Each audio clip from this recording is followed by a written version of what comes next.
ప్రభుత్వ భూముల విషయంలో దేశంలోకెల్లా తెలంగాణ నెంబర్ 1 గా నిలిచింది. పరిశ్రమల ఏర్పాటుకు తక్షణమే వినియోగించుకునేలా తెలంగాణ ప్రభుత్వం దగ్గర 76,000 ఎకరాల భూములున్నాయి. దీంతో దేశంలోనే తెలంగాణ అగ్రస్థానాన్ని దక్కించుకుంది. కేంద్ర వాణిజ్య పరిశ్రమల శాఖ ఆధ్వర్యంలో promotion of industry and internal trade విడుదల చేసిన India industrial land bank report లో ఈ విషయం స్పష్టమైంది. ఈ నివేదిక ప్రకారం తెలంగాణలో పరిశ్రమల స్థాపనకు వెంటనే కేటాయించగల 30,749 హెక్టార్ల భూమి అందుబాటులో ఉంది.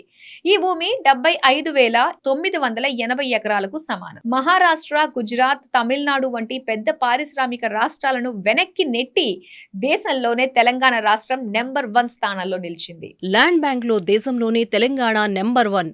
తెలంగాణ ప్రభుత్వం దగ్గర 76,000 ఎకరాల భూమి, మహారాష్ట్రలో 48,000 ఎకరాలు, గుజరాత్లో 31,000 ఎకరాలు.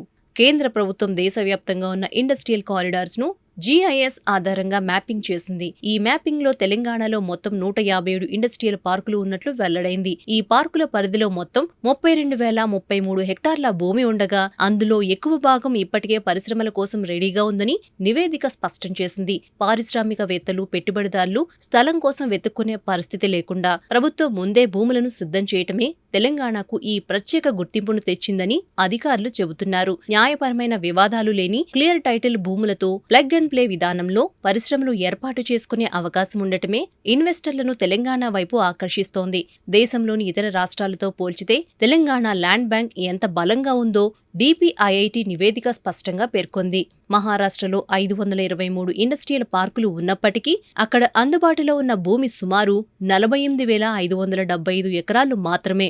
ఇదే క్రమంలో తమిళనాడులో 40,255 ఎకరాలు, గుజరాత్లో 31,147 ఎకరాలు మాత్రమే అందుబాటులో ఉన్నాయి. తెలంగాణ పక్కనే ఉన్న ఆంధ్రప్రదేశ్లో 638 ఇండస్ట్రియల్ పార్కులు ఉన్నా తక్షణ వినియోగానికి 26,555 ఎకరాలు మాత్రమే అందుబాటులో ఉన్నట్లు నివేదిక స్పష్టం చేసింది.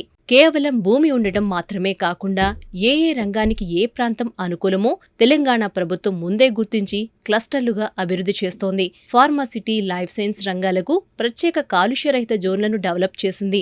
జహీరాబాద్, సీతారాంపూర్ ప్రాంతాల్లో EV ఆటోమొబైల్ పరిశ్రమల కోసం భారీ భూములు కేటాయించారు. మహేశ్వరం, ఆదిబట్ల ప్రాంతాల్లో ఏరోస్పేస్, డిఫెన్స్, ఎలక్ట్రానిక్స్ తయారీకి భూములు సిద్ధంగా ఉన్నాయి. టెక్స్టైల్ రంగానికి వరంగల్ వైపు, ఫుడ్ ప్రాసెసింగ్ పరిశ్రమలకు నిజామాబాద్, కరీంనగర్ జిల్లాల్లో భూములను ప్రభుత్వం మార్క్ చేసింది.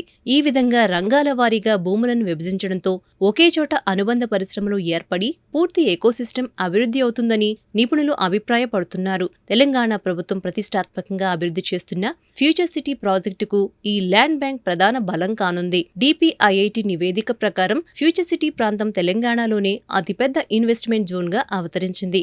హైదరాబాద్కు సమీపంలో ఉన్న ఈ ప్రాంతాన్ని వర్క్ లివ్ ప్లే కాన్సెప్ట్తో అభివృద్ధి చేస్తున్నారు.